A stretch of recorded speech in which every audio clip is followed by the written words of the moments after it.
Cordial saludo a los televidentes del canal del Congreso de la República de Colombia.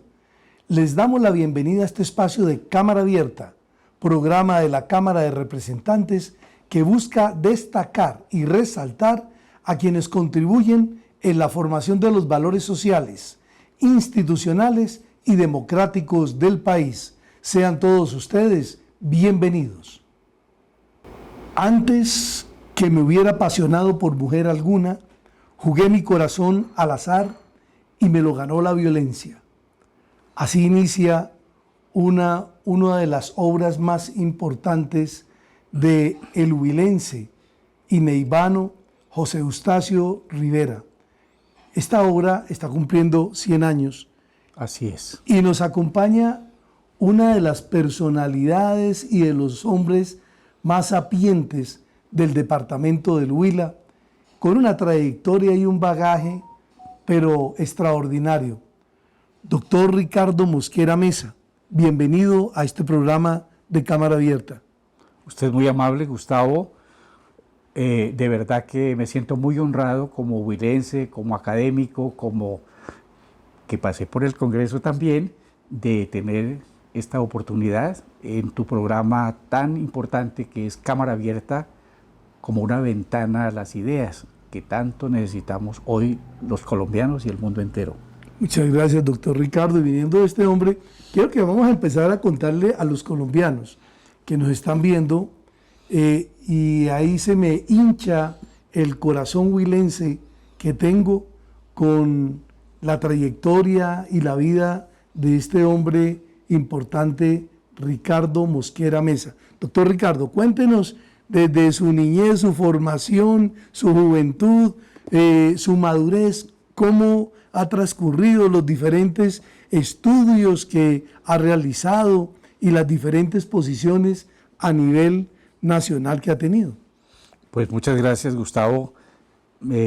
Debo decirles con toda humildad que en los 100 años de la vorágine que acabas de citar, a uno de los huilenses, sino de los más destacados en los comienzos del siglo pasado, precisamente con su novela La Vorágine, que vio la luz en 1924, por eso llevamos 100 años, y como tú muy bien lo planteas, esa novela, que es todo el canto a la selva, a la llanura, a la Orinoquía y a la Amazonía colombiana y suramericana, que estuvo tan de espaldas para los analistas.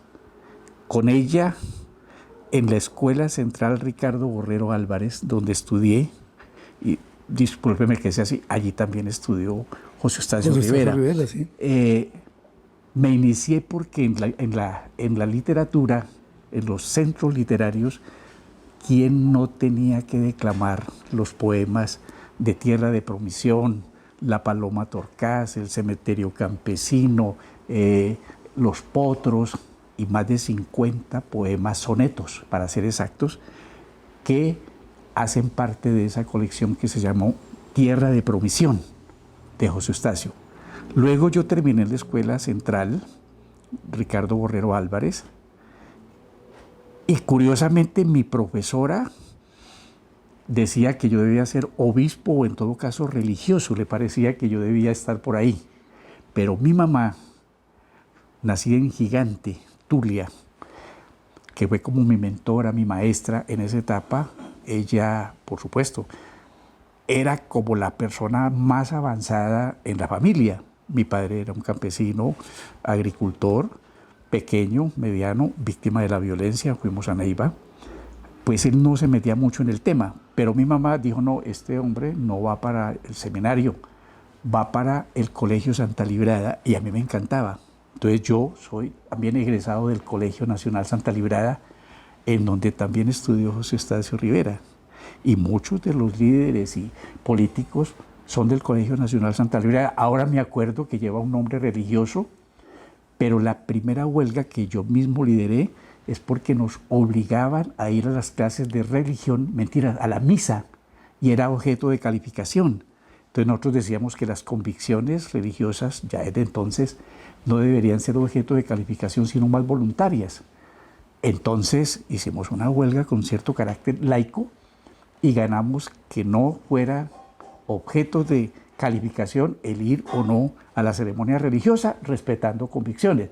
Pues allí comenzó a surgir las lecturas esas, sobre decir que Rivera, entonces ya la vorágine, pero era la María de Jorge Isaac, pero era ni más ni menos que los libros prohibidos ya comenzaban a ser parte de nuestra agenda de lectura clandestina. Y en Santa Librada teníamos unos centros literarios y de nuevo esto ya nos metimos con otros colegas y compañeros. Podría hablar de un Álvaro Falla Alvira que vive, magistrado. Podríamos hablar de en la etapa de el rector, el doctor Hunda Lozada de Pitalito, y él como que nos alcahueteaba, pero a rato se ponía mucho más duro. Terminé en Santa Librada y venía lo que nos pasaba a todo estudiante de provincia. ¿A dónde me voy yo? Yo apliqué, mi única opción era la universidad pública. En ese entonces no teníamos universidad en nuestra región, en el Huila. Entonces apliqué con un poco de optimismo a la Universidad Nacional y en esa etapa salir de favorecido era como ganarse una lotería, pues gané un cupo en economía, soy economista de la Universidad Nacional. Entonces comienzo a incursionar obviamente en la política y en la política izquierda. Entonces nosotros en este momento estábamos con todas estas bases y en la economía que se discutía entre las dos escuelas, la escuela clásica, que me acuerdo que estaba el profesor de moda, el profesor Lochin Kerry, que había sido director de la Escuela de Economía. Él era cepalino, más bien estructuralista, pero el libro texto de nosotros era de un Nobel de Economía, Paul Samuelson. Paul Samuelson, sí. Que fue Nobel de Economía, que me acuerdo tanto que tenía una actitud un poco abierta, porque él decía que la gran equivocación de las personas era que creían que las cosas eran blancas o negras y la realidad era gris y con lunares. Pero estaba Camilo Torres, el cura, la emergencia de la lucha armada en Colombia, el movimiento estudiantil muy activo, y nos dividíamos en los sectores simpatizantes o de la Revolución de Octubre de 1917, época en que José Estacio Rivera entra a la Facultad de Derecho de la Universidad Nacional y obviamente se gradúa como abogado. En 1917, Revolución de Octubre, entonces habían unos simpatizantes de la Revolución Soviética, Lenin, Marx, por aquí en mi biblioteca los textos clave, otros de la Revolución China, ocurrida en el 48, que ahora va a cumplir 75 años, pro chinos, diríamos así, y otros amigos de la Revolución Cubana de Fidel Castro y los Barbados de la Sierra. Entonces Fidel Castro, por supuesto, el mismo Che Guevara, sus discursos los aprendíamos de memoria. Fue un laboratorio bien importante. Hicimos todo un ejercicio de militancia política, debates muy enconados, pero muy documentados. Una cosa que era importante, conocer la realidad del país. En todas estas tuvimos nuestros fracasos cuando Camilo, que era nuestro líder innegable, Camilo Torres, ingresa y se va a la guerrilla, lo matan, conocemos ese episodio, no me detengo mucho allí, quedamos frustrados porque quedamos, como diríamos en la jerga popular, como líder sin mama, ¿no? Como que se nos fue el líder, ¿qué hacemos? O lucha armada o formarnos más. Yo tomé la decisión, hicimos un ejercicio importante de aplicar a una maestría con el BIT para hacer estudios de desarrollo urbano y meterme en el tema de los problemas de los movimientos sociales urbanos. Excelente. Doctor Ricardo, vamos a ir a unos mensajes institucionales y volvemos nuevamente con usted en esta entrevista que lo está pasando rapidísimo. Esta primera parte voló. Ya volvemos con todos ustedes. Aunque estés lejos, aunque no te conozca, aunque las condiciones sean difíciles, siempre estaré ahí, o si eres mi amigo o mi enemigo. En los momentos de adversidad, arriesgando incluso mi vida, siempre estaré ahí. No me importa tu color de piel ni tu creencia. Siempre estaré ahí. Siempre estaré ahí. Así se va a las alturas. Fuerza Aérea Colombiana. 100 años protegiendo la nación. Logo de la Comisión de Regulación de Comunicaciones.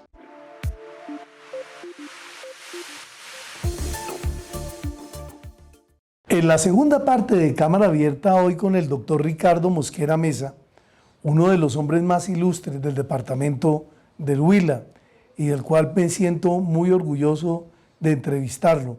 Y estamos aquí en el recorrido de su vida, cuando egresa de la Universidad Nacional como economista, y otro compatriota de la patria chica lo lleva a las toldas políticas. Doctor Ricardo, ¿cómo fue eso? Sí, en realidad llegaba de una maestría en el Colegio de México, en economía urbana.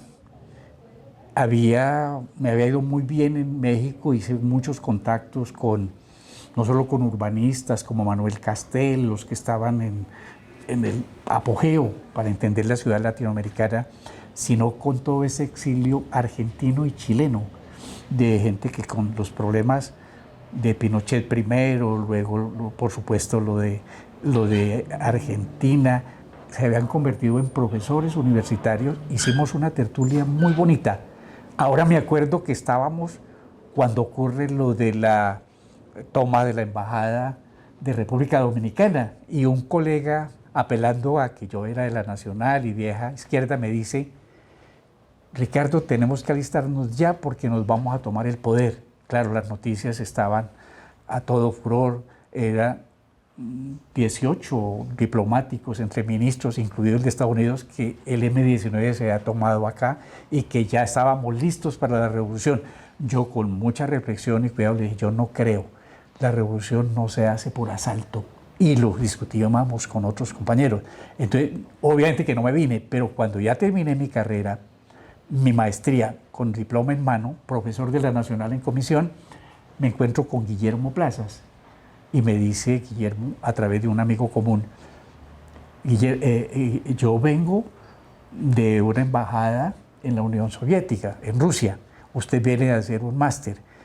Aquí se está discutiendo algo, que es que aquí hay que hacer un movimiento de centro-izquierda, que no se maneje con las líneas extremas. Entonces, para simplificar la propuesta, me dice: yo conozco lo que ha pasado en la Unión Soviética, en Rusia, vengo de allá, estaban ya en la fase de transformación del glasnost, perestroika, él tenía ese discurso. Y acá estábamos hablando de replantear el modelo político. Dice: como yo conozco izquierda, pero a mí no me van a creer porque pues yo soy un liberal y turballista, él siempre lo reconoce así. Y usted, si viene de izquierda y si va a hablar de cosas distintas, no le van a creer. ¿Por qué ese movimiento de centro-izquierda no lo hacemos donde yo sea el centro, me dice Guillermo Plazas, y usted sea la izquierda? Yo, pues, entre sonrojado, me sonó la propuesta por lo pragmática y comenzamos a discutir dos temas: problema del petróleo y problema de desarrollo de las ciudades y qué hacer con el Huila y la educación.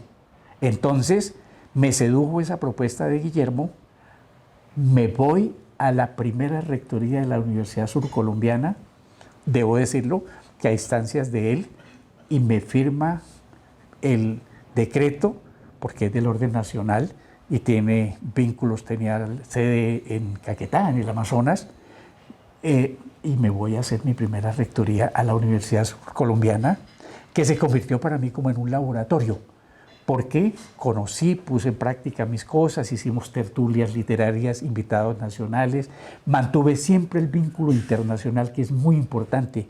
Por allí vienen unos viajes, invitaciones que yo ya he tenido a la China, a la India, por supuesto, nos movimos duro. Pero lo importante de este periodo es que me dio el conocimiento de la región y las bases para que luego Virgilio Barco, presidente, en una tertulia que hemos tenido con quien era jefe de prensa, creo que lo puedo decir, Germán Santamaría, claro, le presenta la hoja de vida Y una buena mañana suena el teléfono, lo levanto y me dicen, le hablan de presidencia. Yo pensé que era una toma de pelo.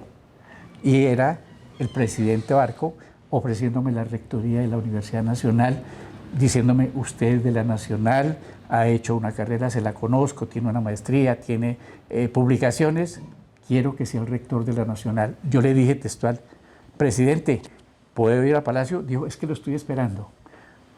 El doctor Montoya me recibió un café. Germán Montoya. Germán Montoya, y me ofrece la rectoría. Yo le dije, presidente, eso es para un peso pesado. Y tenía mi hoja de vida subrayada y todo. Me dice, usted ya es un peso pesado y tiene más que una maestría, tiene un doctorado en educación ya.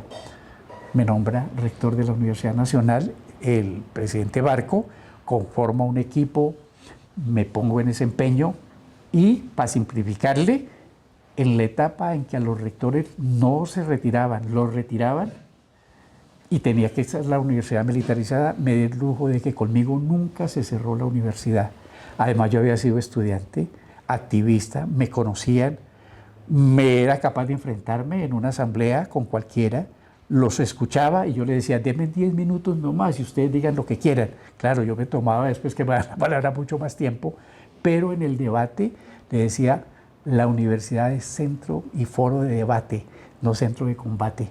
Me fue bien. Para simplificarle, renuncié, no me renunciaron cuando llegó César Gaviria a la presidencia y entonces en ese tránsito, estábamos en Constituyente del 91, se me da la oportunidad, después de la Constituyente del 91, de una lista para gobernación del Huila, que entre otras cosas me la propuso Guillermo Plazas, pero en esas cuestiones políticas terminé encabezando la lista del Senado, salí senador, únicos 2 senadores. Le estaba diciendo a Gustavo, un amigo común que era Jorge Eduardo Echenturbay del oficialismo, y yo me fui en rebeldía con un sector independiente, sectores de izquierda, y salí senador. Únicos 2 senadores. Fui ponente de la ley 30 del 92, vigente hoy. Muy importante esa ley, la ley de educación. No la han podido todavía cambiar. Allí se consagra el derecho a la educación, entre otras cosas, que no puede ser hasta arriba, a los niveles superiores es imposible la gratuidad hasta allí como derecho fundamental. Derecho sí, pero no fundamental. Y segundo, autonomía universitaria, que los rectores y los directivos escojan no por recomendación política, sino por mérito académico. La ley 30, fui ponente único, no la han podido quitar. Un poco después le podría contar otras iniciativas. En el segundo periodo no salgo al Senado, me invita, entre otras cosas, un gran amigo, me dice, usted tiene que irse a Europa, y me voy, me nombra cónsul general en Alemania. Yo fui diplomático en Alemania y me vine también cuando quise, plena etapa de crisis de gobierno Samper, proceso 8000, pero yo en Alemania hice un trabajo muy importante, publiqué más libros, trabajo sobre globalización, regreso, me vinculo a la Nacional, tengo doctorado honoris causa en gestión universitaria y bueno, yo sigo emborronando cartillas, me hago rector también de la Autónoma de Colombia, me dan una segunda oportunidad en la surcolombiana. Entonces, un poco he combinado trayectoria académica, trayectoria política, he incursionado en la política y soy consciente de que Colombia necesita una élite dirigente que comprenda los grandes cambios que se ocasionan con el tema de las transformaciones que ha sufrido el mundo. Y por eso me encanta Rivera, que tú lo trajiste, porque es que Rivera está actualizado. Los 100 años de la vorágine, ojo con esto, están escritos en la vorágine cuando él, en una carta de 25 de diciembre del 26, a Luis Trigueros le dice, mas lo que no puedo perdonarte nunca es el silencio que guarda con relación a las trascendencias sociológicas de la obra, por supuesto, la vorágine.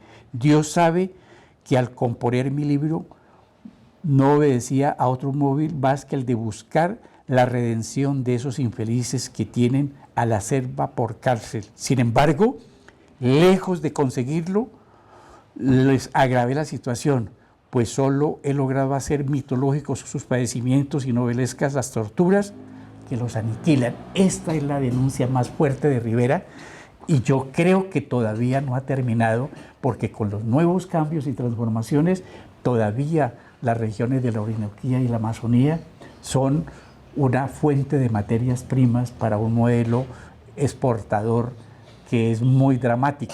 Exportar materias primas, fósiles, maderas, todo lo que podríamos denominar, ya había necesitado la revolución industrial en Inglaterra, en esa fase del liberalismo económico, que entre otras cosas en la explotación de los caucheros que narra tan bellamente José Eustacio Rivera, era para las llantas de los vehículos que había generado la revolución automotriz e industrial, para poner algún punto de referencia. Vamos a ir a unos mensajes institucionales y vamos a la tercera parte de Cámara Abierta.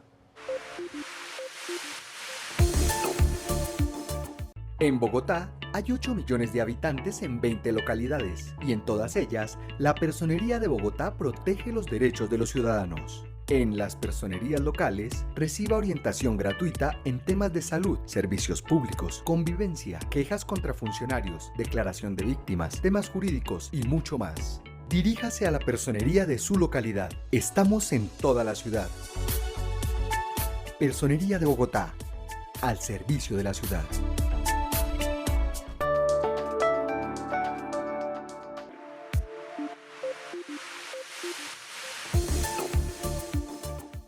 Tercera parte de Cámara Abierta, muy complacido de poder entrevistar hoy a uno de los grandes huilenses, al doctor Ricardo Mosquera Mesa, un hombre académico, rector de universidades como la Nacional, la Surcolombiana, la Universidad Autónoma, con una formación extraordinaria de magíster, de doctorado, de especializaciones, un recorrido y un bagaje importantísimo, y también en el sector diplomático y por supuesto en el sector político, que también nos acompañó aquí en este Congreso de la República.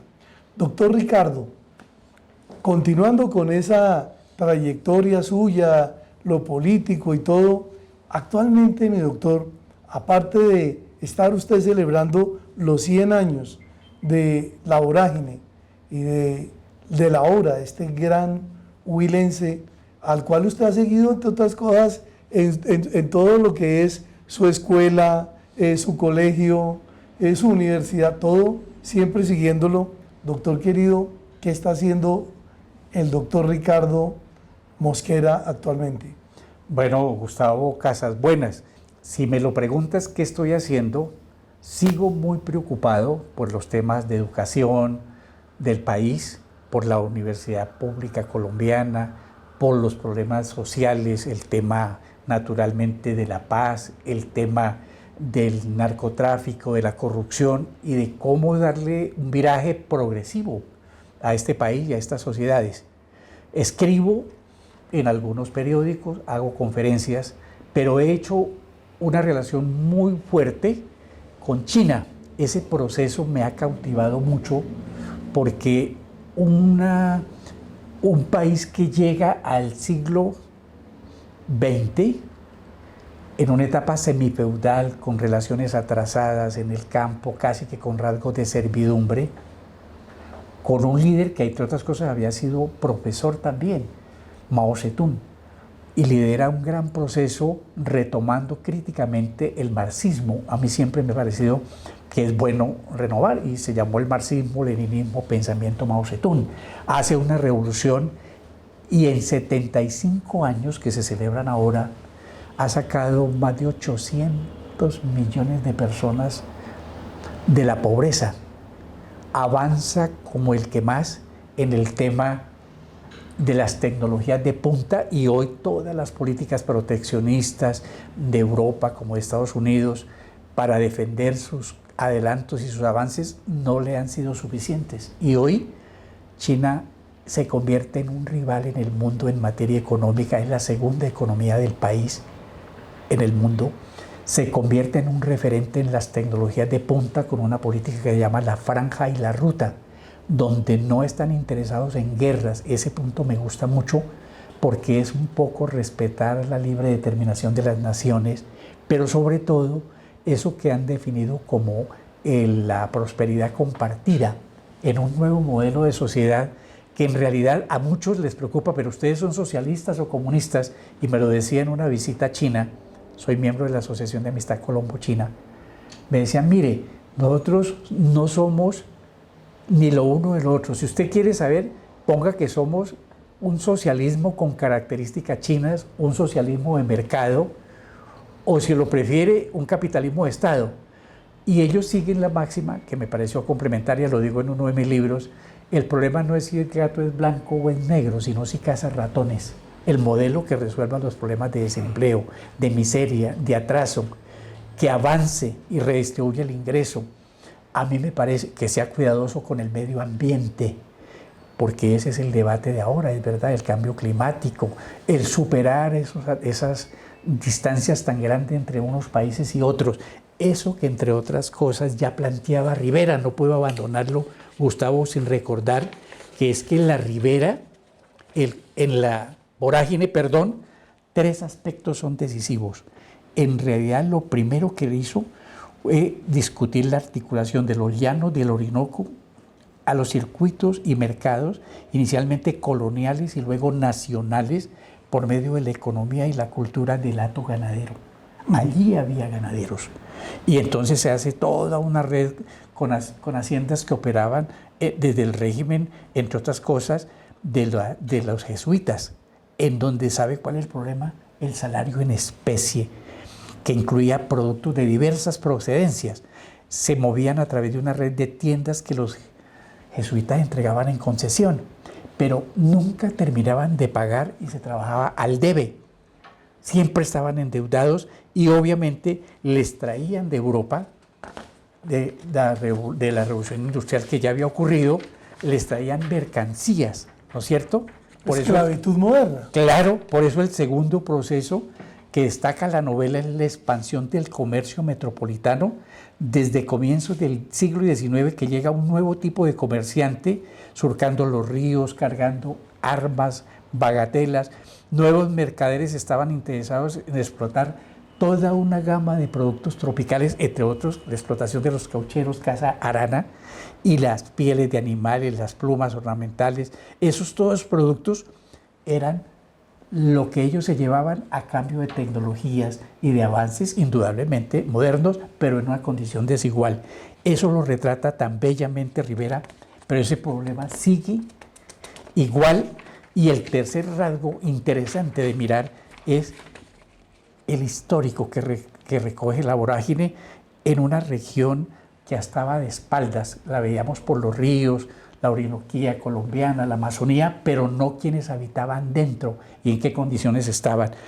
El boom extractivo exportador de sacar materias primas, maderas y demás, a costa de la miseria y hasta el Holocausto, y en la etapa moderna, la esclavitud de estos. Doctor Ricardo Mosquera Mesa, muchas gracias por habernos recibido hoy acá en su residencia, y de verdad que estamos complacidos de volverle a ver y tenerle en un espacio de estos. Yo muy honrado de su visita, de verdad que este 6 de marzo va a quedar bien grabado.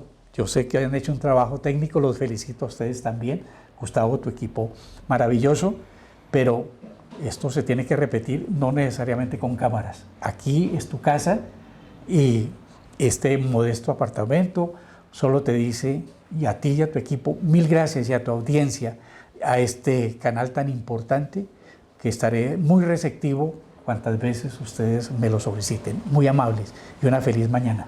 Muchas gracias, doctor. Bueno, agradecimiento y un saludo también muy especial al departamento del Huila, a todos los grupos que están celebrando y trabajando por los 100 años de esta obra tan importante de la vorágine. Agradecerle mucho a María Irene Perdomo de Vivas, quien fuera mi bisabuela y quien me enseñó a acercarme a la obra de José Eustacio Rivera, La vorágine. Ella era prima hermana de él, y entonces de verdad no tengo sino agradecimiento y reconocimiento con esas generaciones que nos antecedieron. A todos ustedes, gratitud por su sintonía, un saludo y un agradecimiento especial a la mesa directiva de la Cámara de Representantes, a la Oficina de Información y Prensa de esta corporación, al gerente del Canal Congreso de la República y a todo el equipo técnico que hace posible que lleguemos a ustedes. nuestra gratitud y solo nos resta decir, como siempre, Dios bendiga a Colombia.